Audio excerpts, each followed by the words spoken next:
Len Martinez. Welcome to this episode of the Bull Valley Advisor, where we focus on investing in value stocks with positive price momentum.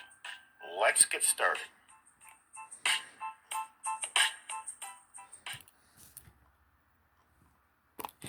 In 2019, my BVA Value Momentum Portfolio strategy was up 161% compared to an increase of 29% for the Morningstar U.S. Market Index. The stocks on the strategy list currently have a price to fair value of 0.72 versus 1.04 for the Morningstar coverage universe. Since the 2008 financial crisis and ensuing Great Recession, central banks around the world, including the U.S. Federal Reserve, have flooded the markets with trillions of dollars of cash simply by printing money. This has provided the liquidity to drive markets in the U.S. to all-time record highs. In many cases, stocks have risen to levels which are far beyond their estimated fair value. These actions by the U.S. Federal Reserve and other central banks have served to support both the economy and markets around the world. These actions, however, have also resulted in a global level of debt far higher than anything seen before in history.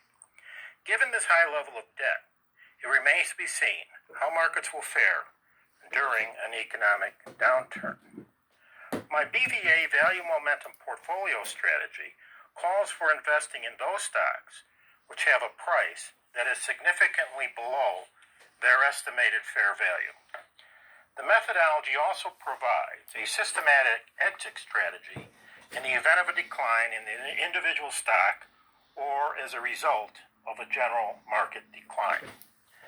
Looking at the more broad U.S. markets for 2019, the Dow Jones Industrial Average was up 22%, the S&P 500 was up 29%, the NASDAQ 100 was up 37%, and the Russell 2000 was up 23%. In Europe, the UK FTSE Index was up 14%, the German DAX Index was up 24%, and the French CAC 40 Index was up 27%. In Asia, the Japanese Nikkei 225 Index was up 18%, the Shanghai Index was up 24%, the Korean Composite Index was up 9%, and the Hong Kong Hang Seng Index was up 12%. The Indian Sensex Index was up 14%, while the Australian ASX 200 Index was up 20%. In commodities, crude oil was up 31%, while Brent crude was up 21% for the year. In precious metals for the year, gold was up 18%, silver was up 14%, and platinum was up 21%. In agricultural commodities, soybeans were up 6%, wheat was up 10%, and corn was up 3%. Other leading advances were rice up 30%, palm oil up 34%, cheese up 49%, milk up 40%, coffee up 30%, and lumber up 23%. In livestock, beef was up 32%, while lean hogs advanced 15%, and poultry was up 18%. In industrial metals, rhodium was up 146%, palladium was up 54%, nickel was up 29%, and iron ore was up 29%. Declining industrial metals included coal, down 31%, and soda ash, down 26%. In the commodity-related indexes, the Baltic Dry was down 14%, the CRB index was up 11%, and the S&P GSCI index was up 17%. In bond markets, the 10-year Treasury closed at a yield of 1.92%, down minus 0.74% for the year. The UK 10-year closed at 0.83%, down minus 0.39% for the year. The Japanese 10-year closed at minus 0.2%, up 0.2% for the year. And the German 10-year closed at minus 0.19%, down minus 0.36 for the year. The DXY US dollar index ended the year at 97.09, up 0.28% for the year. Here's what I'm watching at global markets for 2020. The trade war between the United States and China, which is entering its third year, will continue to weigh on global markets in 2020. Although the two countries are likely to sign the Phase 1 trade deal early in January, investors remain cautious and see it more like a truce, unable to solve main trade issues. The Chinese economy is in worse shape as the growth has been slowing down since the first round of tariffs were imposed by the U.S. in February of 2018. The U.S. economy is still in good shape, but signs of downshifting are becoming more evident as uncertainty spreads to manufacturers, exporters, and companies in general. The International Monetary Fund has estimated that tariffs imposed by both sides will shave approximately $700 billion of value off the world economy next year. This is equivalent to 0.8% of gross domestic product. Other fronts of engagement, most notably North Korea, Hong Kong, the Middle East, and Taiwan, could also flare up at any moment. Donald Trump will continue to lean on the Federal Reserve to keep interest rates low as he prepares for re-election. The key Fed funds target rate is expected to remain in the 1.5% to 1.75% range, depending largely on what policy choices Trump makes between now and the election. If Trump chooses to avoid escalating the trade war, then U.S. inflation is likely to rise under the influence of a tight labor market and a $1.2 trillion budget deficit. If, however, Trump feels the need to rally voters with aggressive actions toward China, the EU, Mexico, Canada, or elsewhere, then the Fed may have no choice but to do another rate cut. Post-Brexit issues with the UK will frustrate the European Central Bank's effort to revive the Eurozone economy.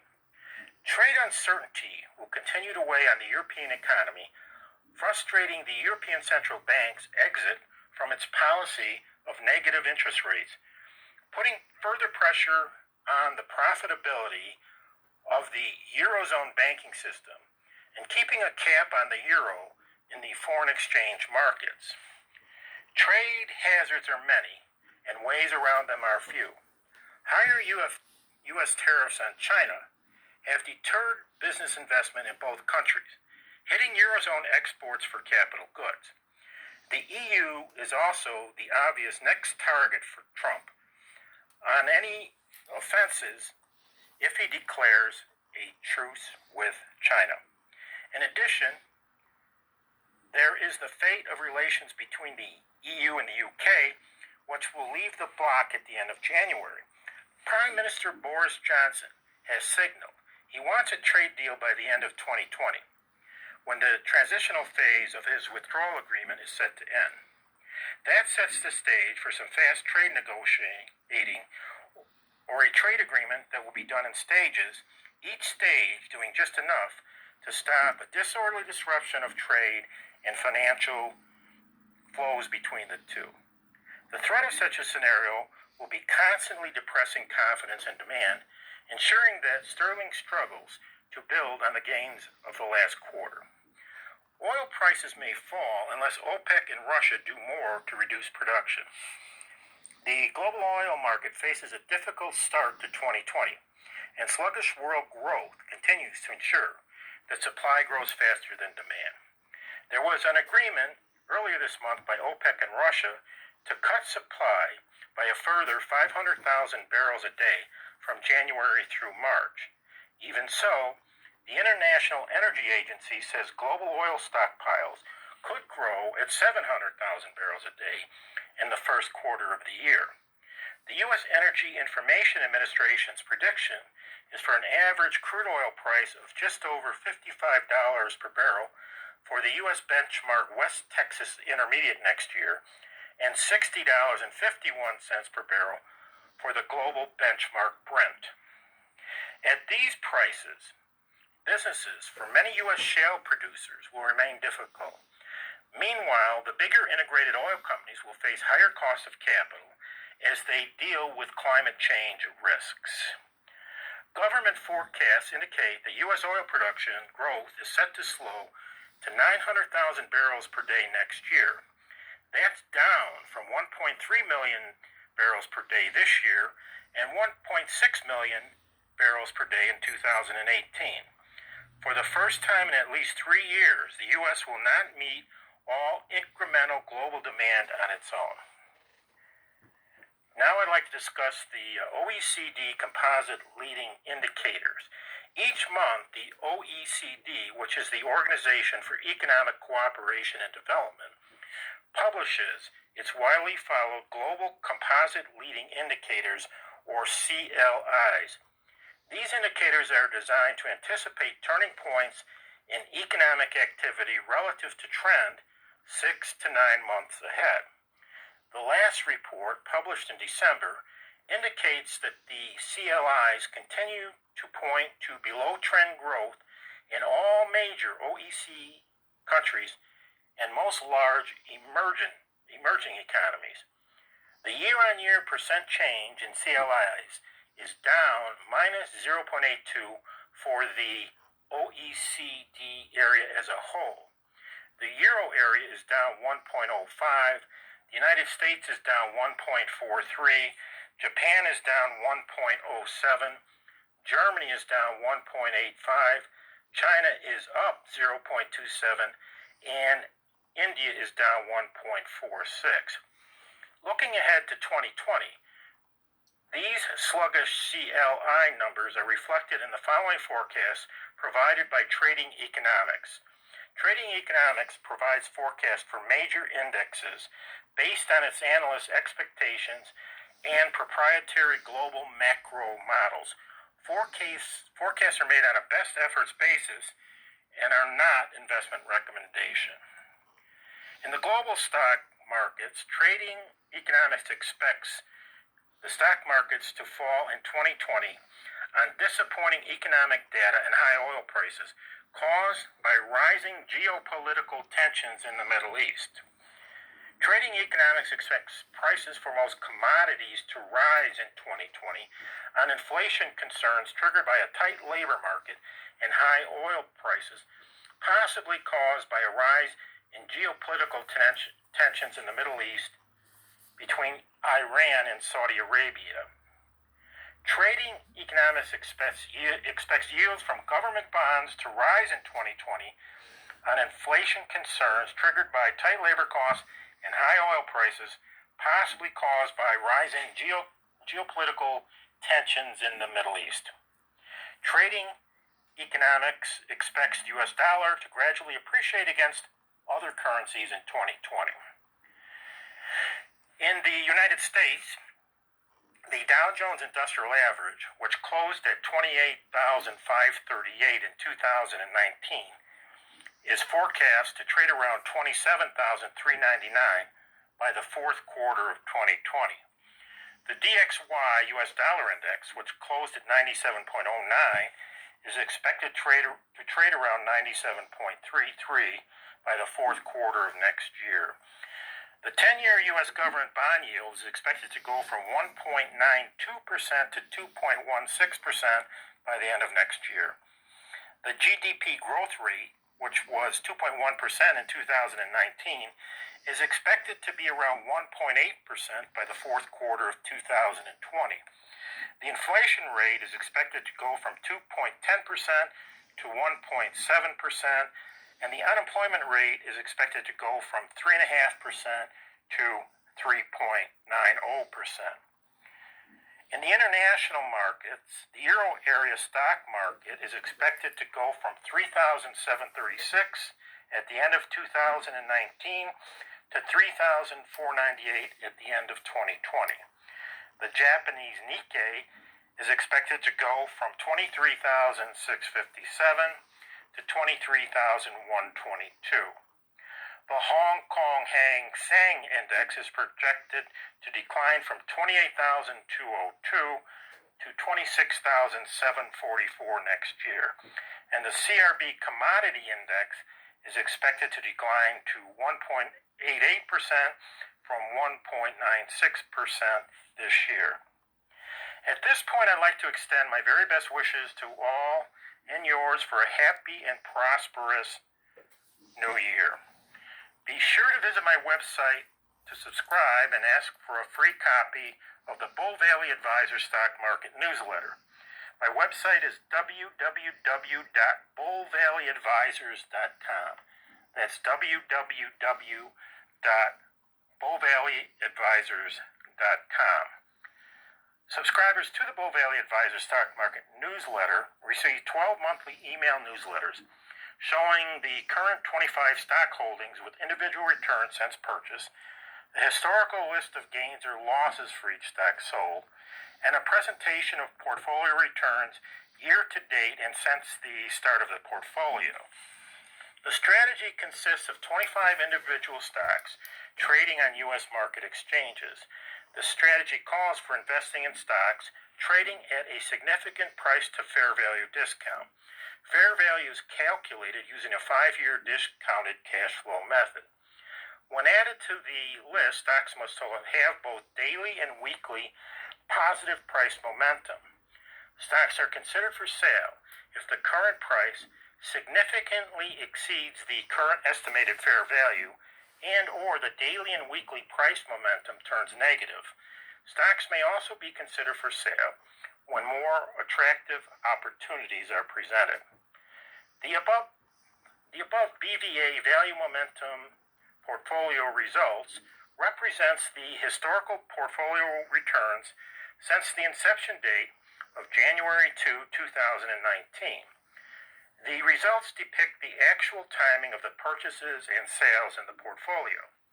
The initial portfolio started with an investment of 25 stocks in the amount of $40,000 each, representing 4% of the initial portfolio for a total initial portfolio investment of $1 million.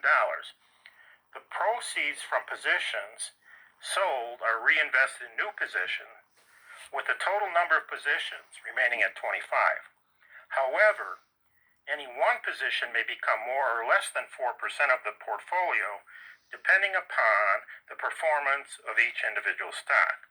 If 25 suitable stocks cannot be found, the sales proceeds will be invested in exchange-traded funds or ETFs, which trade significantly below their highs.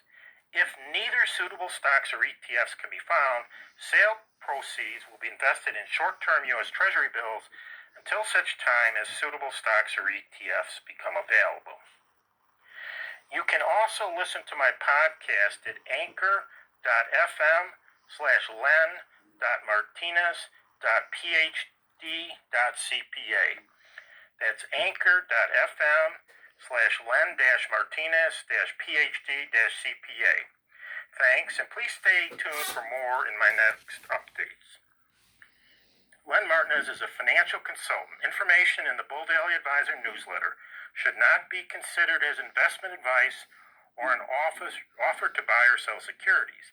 Data is derived from sources considered to be reliable, including Morningstar, StockCharts.com, Yahoo Finance, FinViz, TipRanks, Investing.com, ECRI, OECD, Guru Focus, Crestmont Research, Trading Economics, and S2O. Results are not guaranteed. Len Martinez is not an RIA. The data in this report is presented for informational purposes only and should not be considered investment advice or an offer to buy or sell securities. Thank you.